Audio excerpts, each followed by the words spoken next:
Senator Bernie Sanders, independent of Vermont, joins me now. Senator, I wanted to talk to you about this topic because I said up at the top, this notion of by and for the billionaires has been part of the discourse for a while, and I think there's all sorts of ways 10 years ago, 20 years ago, 30 years ago, you could point to concentrated wealth infiltrating the political system.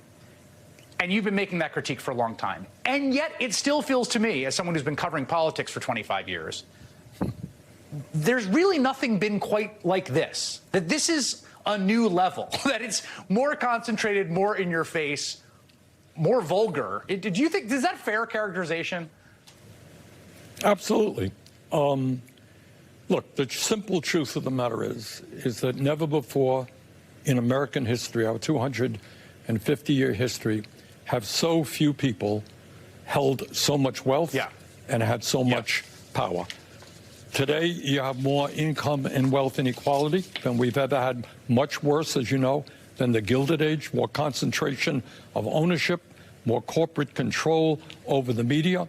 And, you know, Chris, as you talk about quite often, as a result of the billionaire-owned super PACs, we're seeing huge amounts of money coming into the political system, undermining our democracy and electing candidates who will continue to work for the wealthy and the powerful.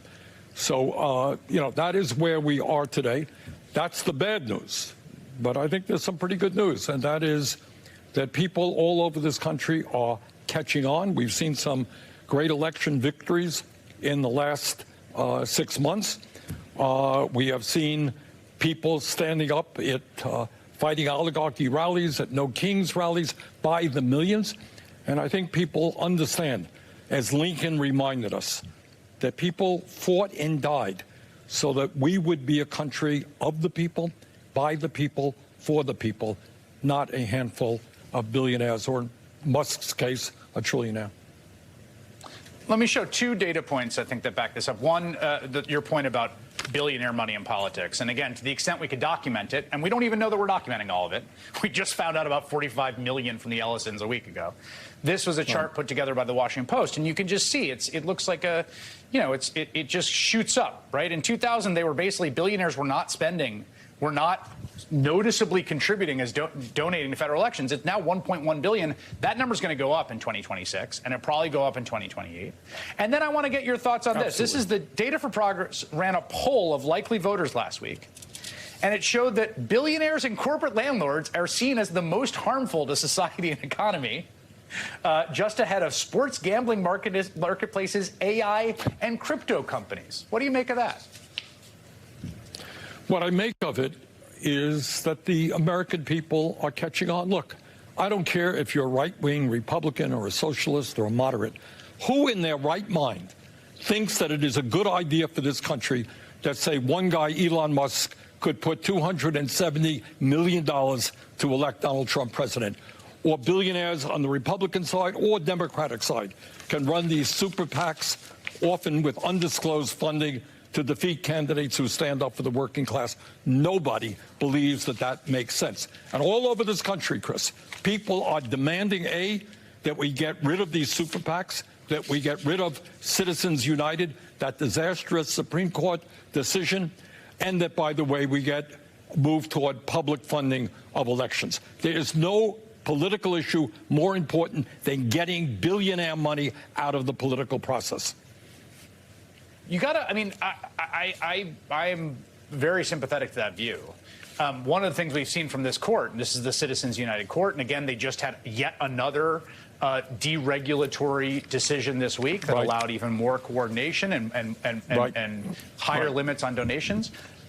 The court has to be dealt with, right? Like, for that project to happen. Basically, what the court has said is, the court's jurisprudence is, you, Bernie Sanders, or anyone that agrees with you on this issue can't do anything. If you try to pass along the next administration doing something about this, we're gonna strike it down. So the court, like, it does seem to me the court is the crux of the obstacle there, not the politics of it, which I agree with you, I think are quite favorable.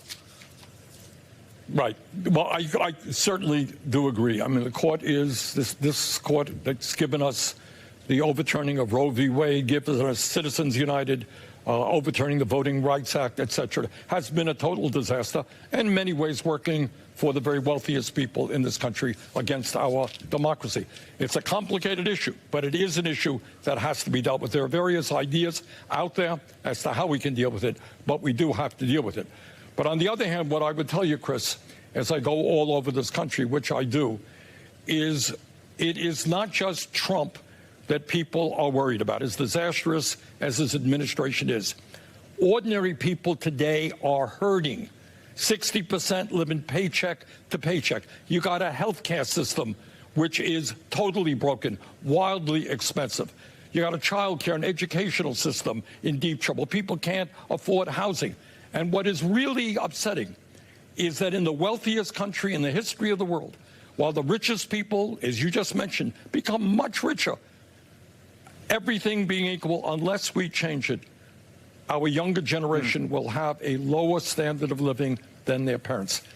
They will own their first home 12 years later than their parents. That is crazy. And the American people understand, they really do, that we need to not only get rid of the Citizens United, but we need a government which begins to represent all of us, not just the few. I was really gobsmacked this last week on you mentioned housing, and that's obviously, I think, really near the top for so many people. Polling shows it, conversations you have, I'm sure that when you're out campaigning, like this is like, can I, as a young person, can I get a home, right? Can I? Congress actually passed this law, bipartisan, huge bipartisan majorities, worked for years on it, and I was just so gobsmacked. The president comes out and basically says, it's a big yawn. I don't care. Maybe I'll sign it, maybe I'll not. You couldn't ask for a clear articulation of the man's priorities. Both parties, 85% of the Senate, 85% of the House. And he did this a few minutes before they were assembling for a press conference to sign the damn thing. Look, I mean, as I think you've indicated, and I think most Americans know, this is an oligarch who feels that his main focus in life is to make his fellow oligarchs and his family even richer than they are.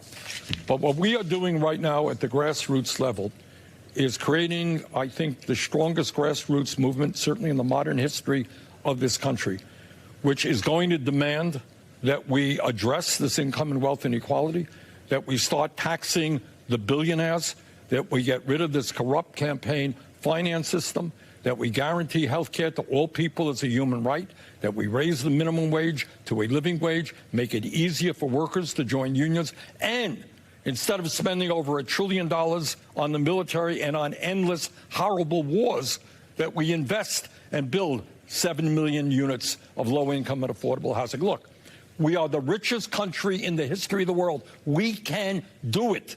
We can do it. But we're not going to do it with the crew that it's in Washington right now.